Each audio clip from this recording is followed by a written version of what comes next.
Shri Venkateswara gold తాకట్టులో ఉన్న మీ బంగారాన్ని విడిపించి కొనబడును. అందరికీ నమస్కారం. నేను మీ కిరా కార్పేని. పవన్ కళ్యాణ్ గారి మీద, కూటమి ప్రభుత్వం మీద, హైందవ ధర్మం మీద అడ్డు అదుపు లేకుండా, ఇందలా మందలా లేకుండా ఎప్పటికప్పుడు విరుచుకుపడేటువంటి ప్రకాష్ రాజ్ ఓ గొప్ప ఘనకార్యం చేశాడు. అంటే చెడు వ్యక్తుల్ని వెనకేసుకొని వస్తూ వాళ్ళకి సమయాన్ని కేటాయిస్తూ ఒక పథకం ప్రకారం పవన్ కళ్యాణ్ గారిని మరింత టార్గెట్ చేస్తూ ముందుండేటువంటి ప్రకాష్ రాజ్ విలక్షణ నటుడు ఒక గొప్ప ఘనకార్యం చేశాడు. అదేందో ఒకసారి చూద్దాం. ఇక్కడ చూడండి, నటుడు ప్రకాష్ రాజుకు భూ ఆక్రమణల నోటీసు. ఇది ఏదో తెలుగుదేశం పార్టీ సోషల్ మీడియాలోనో, తెలుగుదేశం పార్టీకి సంబంధించి అంటే కూటమికి సంబంధించినటువంటి సోషల్ మీడియాలోనో వచ్చింది కాదు. ఇది పూర్తి స్థాయిలో సాక్షిలో వచ్చింది. కాబట్టి చూసుకోండి, మీరు కొట్టినా కూడా ఇది ఓపెన్ అయిపోద్ది. ఇక్కడ చూడండి, సాక్షి.com. నటుడు ప్రకాష్ రాజుకు భూ ఆక్రమణ నోటీసు. ఇదిగోండి ఆయన ఫోటో. ఇక్కడ చూడండి, కేరళలోని ప్రముఖ పర్యాటక ప్రాంతమైన వాగమన్లోని వరాట్టుమిడులో రెవెన్యూ అధికారులు భారీ ఆక్రమణలను తొలగించారు. ప్రైవేటు వ్యక్తులు ఆక్రమించుకున్న 10 ఎకరాల భూమిని ప్రభుత్వం స్వాధీనం చేసుకుంది. ఎక్కడ వరకు బానే ఉంది. కేరళలో జరిగినటువంటి అవినీతి ఆక్రమణలను పూర్తిగా భారీ బందోబస్తు రెవెన్యూ అధికారులు తొలగించారు. అయితే ఇక్కడ చూడండి, ఇక్కడ గమనించినట్లయితే సరే ఇదంతా ఓకే. వరాట్టుమిడు తహసీల్దార్ జోజో వి సెబాస్టియన్, భూసేకరణ tahsildar R Harindranath, rapid action force సభ్యుడు S Rajakumar, land protection force సభ్యుడు శశికుమార్ ఆధ్వర్యంలో ఈ ఆపరేషన్ నిర్వహించారు. అయితే మరి ప్రకాష్ గారు ఏం గొప్ప పని చేశాడు ఇప్పుడు చూడండి. ఇక్కడ చూడండి, ఇదే ప్రాంతంలో నటుడు ప్రకాష్ రాజు కూడా కొంత సొంత భూమి, పట్టా భూమి ఉంది. అయితే ఆయన భూమికి ఆనుకొని ఉన్న కొంత భూమికి సరైన పట్టాలు లేవని వరాట్టుమిడు తహసీల్దార్ తెలిపారు. ప్రకాష్ రాజ్ సమక్షంలో ఆ భూమిని సర్వే చేసి సరిహద్దులను గుర్తించేందుకు నోటీసులు జారీ చేశారు. చేసినా కూడా ఆయన ఫోన్ స్విచ్ ఆఫ్లో ఉండడం వల్ల ఆయన దానికి ప్రతిస్పందించలేదు. మరి ఆయన మంచి మంచి మాటలు చెప్తాడు, ఎప్పటికప్పుడు హైందవ ధర్మం మీద పడిపోతాడు, అరాచకులని రౌడీలని దౌర్జన్యం చేసే వాళ్ళని వెనకేసుకొని వస్తాడు, వాళ్ళ కోసం ట్వీట్ చేస్తాడు, జస్ట్ ఆస్కింగ్ అంటాడు.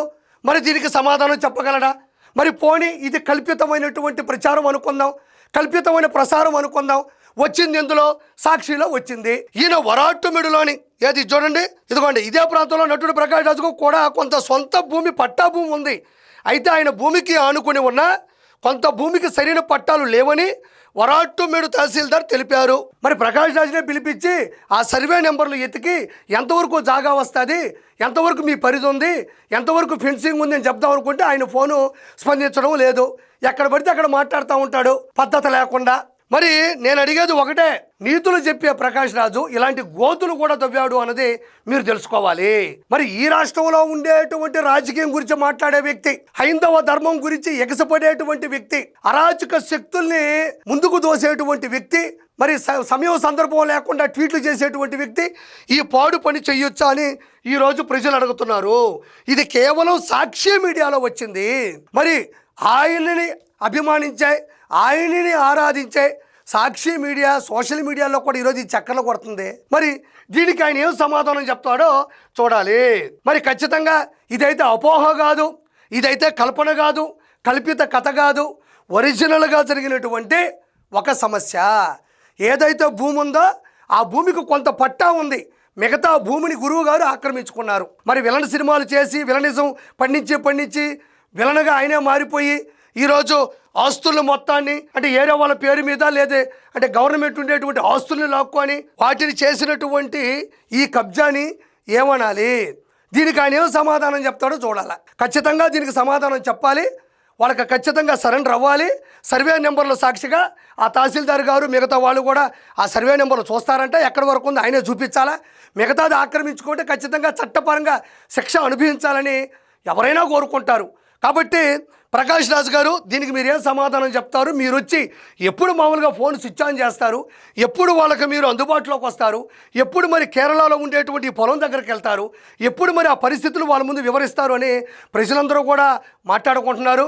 మరి ఇది ఖచ్చితమైనటువంటి ప్రభుత్వం చేపట్టినటువంటి విధానంలో భాగంగా వచ్చినటువంటి అసలైన నిజం భూ ఆక్రమణ. ఎవరైతే చేశారో ప్రకాష్ రాజ్ ఖచ్చితంగా దీనికి సమాధానం చెప్పి తీరాలి అని మనస్ఫూర్తిగా కోరుకుంటూ నేను మీ కిరా కార్పేని.